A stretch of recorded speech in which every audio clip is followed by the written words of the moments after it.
So we'll go to our friends from Indonesia. So Kun Anti Muttaqian, he is the Deputy Director of the Institute for Policy Research and Advocacy. So now the floor is yours. Thank you. Yeah, thank you for the invitation and this very important forum. I think, yeah. Okay, I will talk about our NAP process in Indonesia. Maybe is just briefly, very briefly, because yeah, later I will show you how is the current process and how is the problem or obstacles in any step of NAP development process.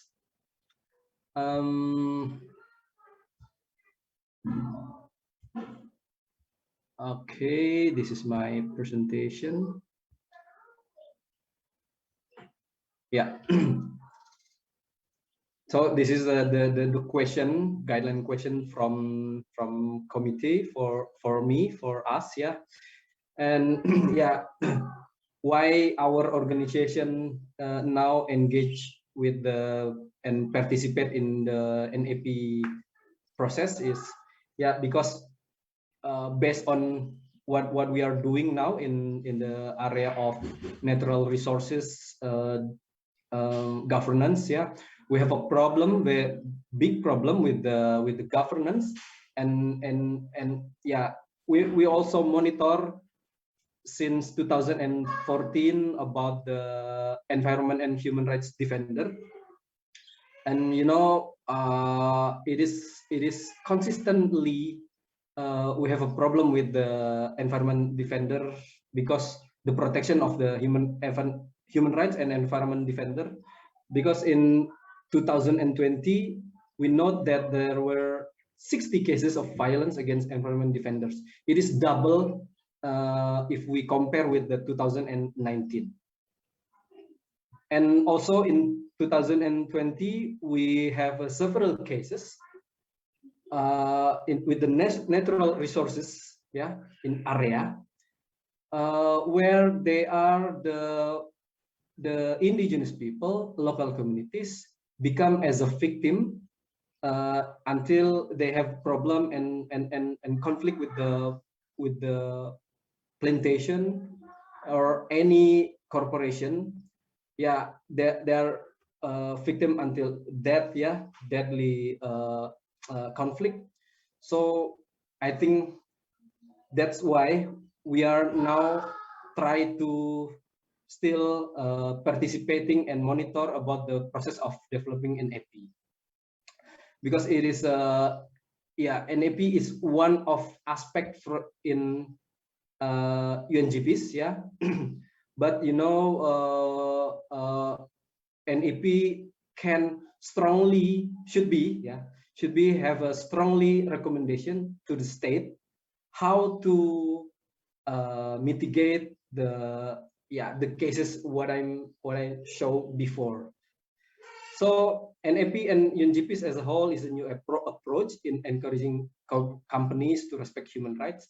So we think it is important for CSO to use this to use the UNGPs and also NAP as one of our advocacy tools or space. Yeah, this is why we are start from 2015. We have a focus with the business and human rights issues, and this is also why we think we need to more intervene in the UNGPs or business and human rights areas, because it is just one example. Yeah, if we look to the third pillar of UNGPs, access to remedy, they have a non-judicial mechanism as one of access remedy platform. Yeah, state-based and non-state-based non-judicial mechanism. Now, after the UNGPs and after 10 years of UNGPs, they just improve of their mechanism with the many chapter on human rights in their mechanism. So we think, yeah, for example, ELSAM still have a still doing some advocacy in RSPO forum, and also we try to always engage with the CAO, IFC, and also ELSAM now publish the important publication from OECD, yeah, because this is a new area and it is important for CSOs to intervene here. And what is current status of the NEP in Indonesia? So it is, maybe it makes you guys make a like asking why it is there is several initiative to produce of the NEP.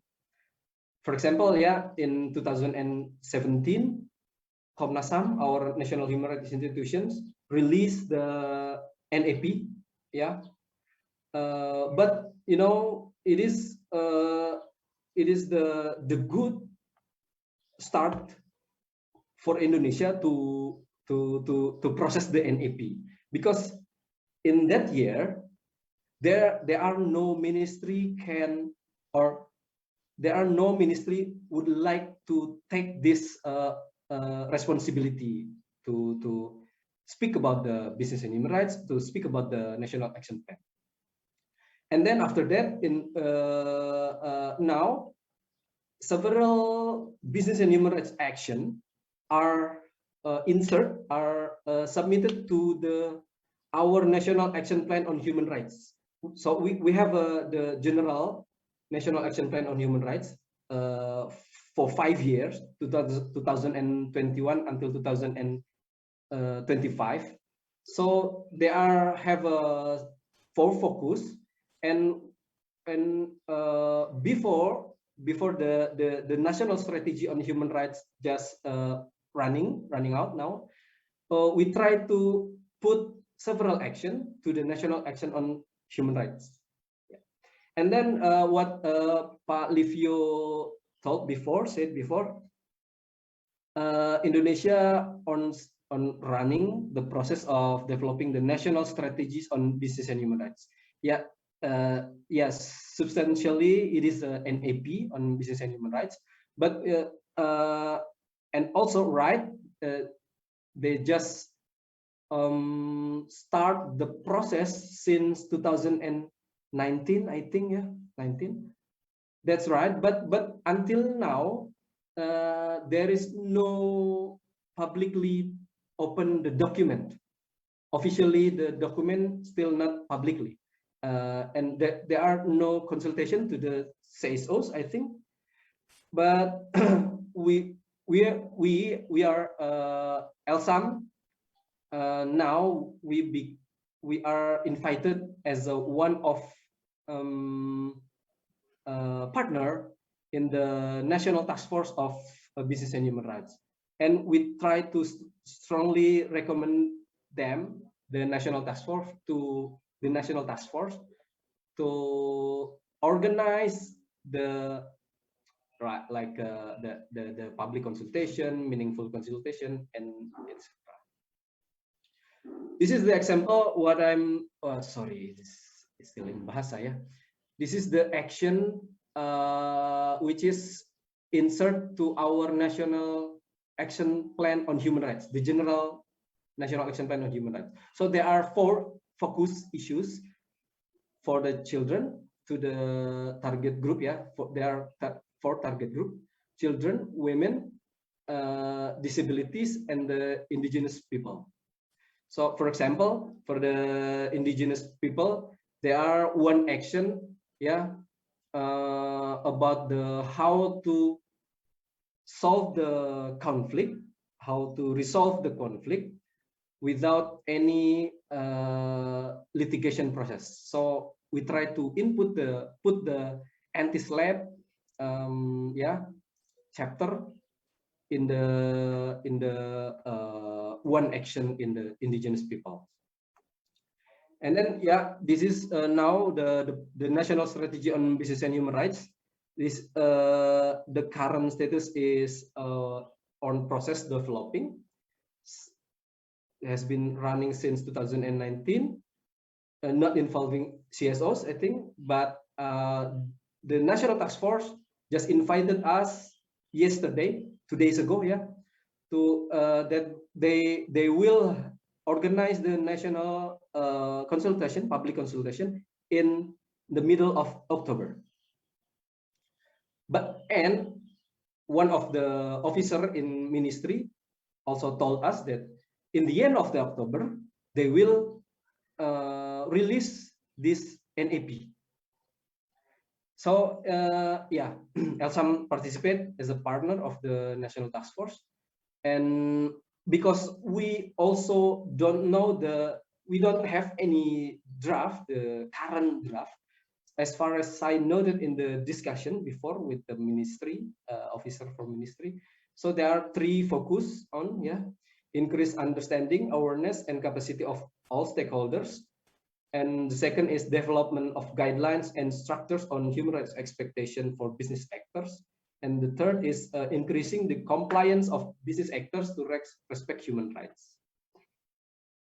Yeah, this is yeah, I think if you can help us to make the meaningful consultation with the ministry or the national task force, it will be very helpful, because we don't know about the current draft is, but the public participation is important for the NAP development. This is my last slide. So I think the recommendation is public participation for the NAP process, yeah, and also the comprehensive study, because we don't know. Yeah, we know that the ministry have several baseline study about the 3 sectors: tourism, plantation, and also the mining sector. But we don't know about how they can capture of the other sector to this NAP.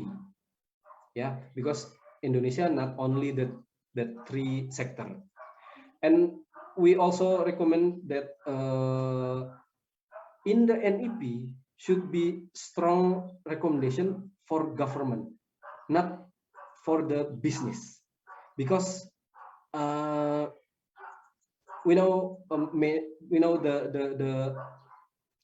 the problem, the conflict sometimes also because it's based on the regulation.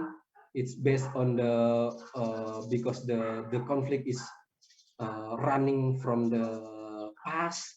So the portion maybe I would suggest to strong recommendation for the government and also the local government. And for the Asian members, I think we can share our your experience in Thailand process in NAP. So what the problem in the previous development process, it can be, yeah, it cannot happen in the Indonesian NAP process. Yeah, I stop there for now. Thank you, everyone.